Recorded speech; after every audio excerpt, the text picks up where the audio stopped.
Welcome back, everybody. Derrick Soo, your 2022 Oakland mayoral candidate. Well, this morning is the second morning of sub 40 degree temperatures here in Oakland, and it's pretty cold out here. This morning was 39. Yesterday morning was 38 degrees. A lot of the folks here weren't expecting this. Over the past few weeks, we've had temperatures in the 80s and typically pretty normal late summer, Indian summer type temperatures. So very summer-like, and now we just slammed right into winter. And at 38 degrees, this is when historically this camp starts seeing deaths at 38 degrees. Yesterday was 38 degrees. We had a healthcare provider come down and actually check on the camp, and that was Roots Community Health Centers. And thank you, Dr. Abalata, and we really appreciate that because some of the folks here have some real medical challenges, and these are seniors. They don't have a lot. They don't have a lot of clothing, and so they end up burning a lot of different things in order to stay warm. And these are issues that Mayor Libby Schaaf refuses to acknowledge. Libby, I know you tell us to put on an extra coat.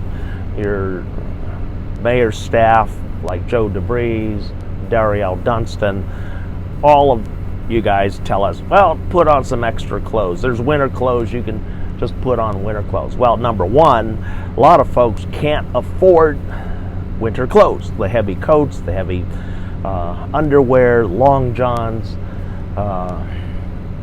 things like that. So those are not affordable unless you're willing to go buy a whole bunch of it for the encampments out here. We need heat, and we need heat now. City of Oakland, under the new EMP, doesn't want us to have heat. They don't want us to have propane. They don't want us to have generators. They don't want us to have any type of fuel on site. And their pretty much expectation is for us to freeze out here and die. And that's been going on for the last 6 years with this administration, and I don't see anything different, even though she's now putting black faces in place of the white faces that used to deal with us out here on the streets. So she's hoping that, number one, you folks that are housed are more sympathetic, say, hey, we have their own, going to talk with them. The problem is that conversation is not including the homeless. That conversation is very one-sided and pertains to the city's position and what they want to do. They don't give us options. They don't say, hey, well, you know, here's some options that you can look at. And right now they're closing down a homeless camp here in this freezing cold. It's at Union Point here in Oakland. It's out by the water, near home, just out near the Home Depot near Alameda Avenue. And that site also faces Alameda, the city, and the very wealthy homeowners on the other side of the waterway. I mean, these are multi-million-dollar homes, $3 million, $4 million, $5 million homes that sit on the water and have dockage. So these are very wealthy people that are forced to look at Oakland's homeless situation from their backyard and from the back of their home windows. So, you know, that's not acceptable either. But City of Oakland is doing this under a BCDC mandate, and BCDC, which is Bay Area Conservation, BCDC, Bay Conservation Development Corporation. I have a little brain fart there, but They are in charge of all the waterways that surround the Bay Area. They're also in charge of the land back 1,000 feet from the main water line. So this is a very important state agency. They say yes or no to a lot of things, but BCDC has demanded that these encampments be removed from the waterway within 50 feet of a waterway. And I don't have a problem with that because in the past we've typically had a lot of issues with folks throwing things in the water, also solid waste going into our bay. So those are things that are being addressed with that removal. Why I don't like it, it is necessary for those folks to move because they don't want to follow the rules, obviously. And federal waterways, we have a Clean Water Act that we have to follow, period. It's a federal mandate, and so we have to stay with that and adhere to that. So those folks are being moved out today, or starting on Thursday, I should say. This Thursday, Friday, all of those folks are being moved from Union Point. And so us activists, we have sent out a call. We will be there documenting everything, recording things, and also working with the residents who are being harmed because the court order of the 9th District or the 9th Circuit Court of Appeals on Martin versus Boise still has to be upheld. So shelter has to be found for these folks, but the problem is that the city of Oakland is very slow at bringing help and assistance to those folks. In the case of my camp, when they were reducing my camp, they were supposed to start 2 weeks in advance of talking to folks to relocate them into shelters or some sort of housing off the street. Back then we had Project Room Key open. We also had Operation Safer Ground open, so there were options for people to go to. Now that those programs have closed pretty much down for good and no more funding is coming, a lot of the folks are being tossed out onto the street. We already see that Southern California has already closed their programs, and a lot of people have returned to the streets. Some people did find some housing. Here in Oakland, we are at least 1 year away from seeing housing for the folks on the streets. And the way that the city tends to work with it is that they'll go with their intervention agencies like BACS and Operation Dignity, take people out of those programs first and put them into those 264 apportioned rooms that will become available in about a year. And the city was given a grant of $37 million to buy those 2 buildings.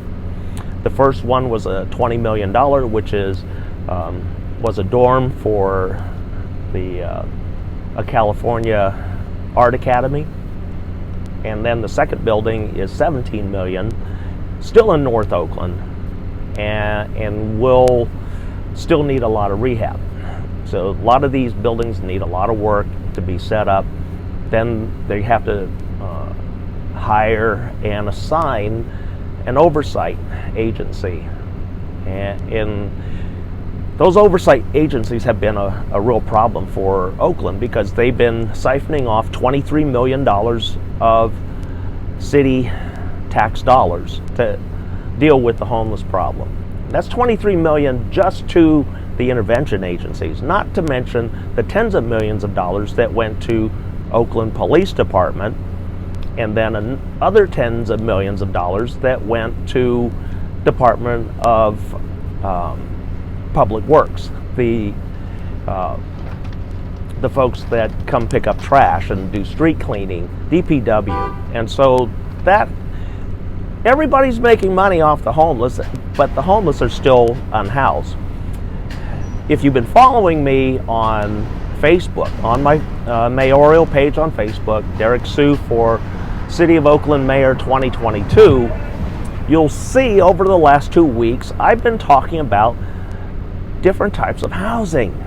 Low-cost housing. Well, one wasn't so much low cost, and that was the 3D printer home, and that one's very expensive. But it is right here in Oakland and can be created in a matter of a week.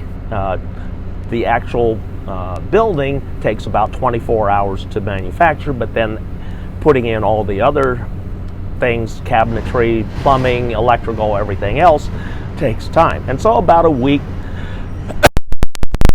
typical, but at $165,000, really takes it, well, while it's still affordable for some, it's not affordable for many.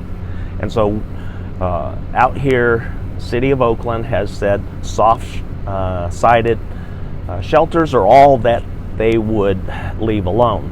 And so what I've been doing, I've actually been working with the Opportunity Village model up in Eugene, Oregon. And so what we're going to be doing, we were going to put in some tiny homes here which were of arch cabin. And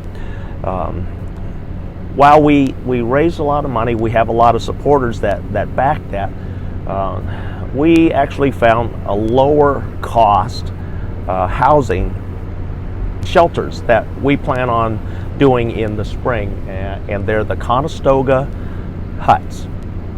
Conestoga huts. So look it up, Conestoga huts.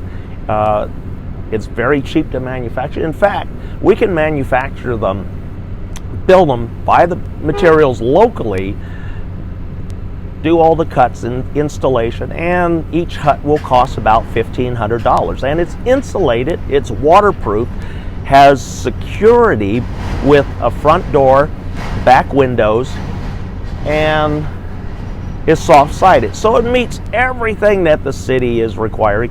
Plus, it has a layer of insulation so that if folks have a small heater inside, they can actually stay really warm. Now, my goal was to set up the PG&E electric here, and I actually have a source. We've been working with it, but the mayor's office refuses to allow that to move forward. And so while we have all the funds to install everything, we have contacted PG&E, and we have pre-approvals on everything, the mayor's office says do not connect. Do not connect. So once again, this is the mayor's office harming Oakland residents, and we need to turn that around. And I certainly will do that in 2022 when you elect me. 2023, everything changes. Everything that Libby's done against the homeless, against our low-income folks, our poverty-stricken zones, that will all be corrected. I guarantee that will be corrected in 2023 when I take office. We've been talking about cruise ship housing, which right now is kind of a sore subject because of COVID, and that's understandable. In fact, I plan on really pushing that particular agenda once I get in office. While it's very controversial, the ships are just out there. They are now readily available for this program, and this program can be introduced anywhere that has deep water dockage, such as all of the West Coast from Washington State all the way down to San Diego in California. We also have the Gulf states where this can be implemented. All along the East Coast it can be implemented because we have docks and harborage all up and down. We have the Great Lakes region where we can bring large cruise ships in also, and they'll work. So there's a lot of different areas. Also here in Oakland, last night I was in a meeting with advocacy group and City of Oakland. And so City of Oakland position is that they want to move forward with EMP. They're going to be condensing a lot of the camps. They're going to move camps all over Oakland. But the problem is, a lot of the camps that they've deemed as sanctuary camps are already full. They're full to capacity. I'm already full to capacity, and they're going to be telling nearly 4,000 people, you got to seek out a sanctuary camp to go camp. There isn't any. There aren't any sites. Everything's full. But there is a site that the city could use a partnership, and that property is 5100 International Boulevard. It's approximately 60 acres. It does have some buildings on the site, but it's a site that's been vacant for 35 plus years. The owner is PepsiCo Corporation. PepsiCo moved all its bottling operations out of Oakland because it was so expensive, but they've been sitting on the property, literally just sitting on the property. And that property, we need to develop a partnership either with PepsiCo or work with PepsiCo on doing a partnership to allow a stewardship by the city.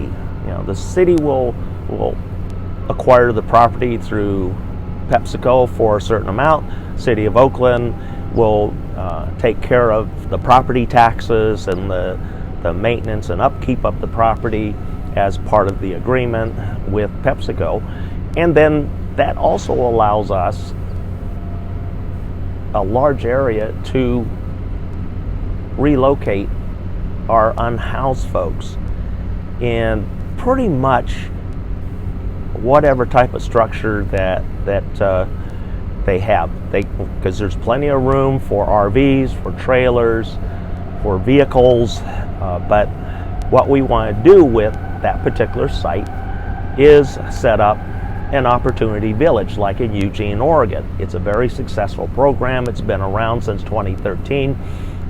It's all over the internet. It's a very, very successful program, and people actually do get to move ahead into affordable housing. So this is a solution that I've been watching, that I've moved to from another solution, which was really good, but then some issues came up with that particular program, and so I moved to Opportunity Village. Everything with Opportunity Village. I mean, city agreements on how the site runs, the oversight, everything is laid out when you go over to their website. And so it's a very easy transition to go from nothing to a plan. Everything's there. All we have to do is just change the city and the site name. That's all we have to do. Everything is there. The plan is there. The agreements with the city, the operation, the oversight, everything is there. And so we have a large site that's been vacant for 35 plus years that City of Oakland should be in conversations with the property owner. And then for my PATH plan, PATH being permanent access to housing, there's a site in the Oakland Hills which has been vacant forever. And I know about this one because I grew up next to this site. And it's a little better than 2.5 acres. It's on the hillside. It's been a real problem site for Oakland.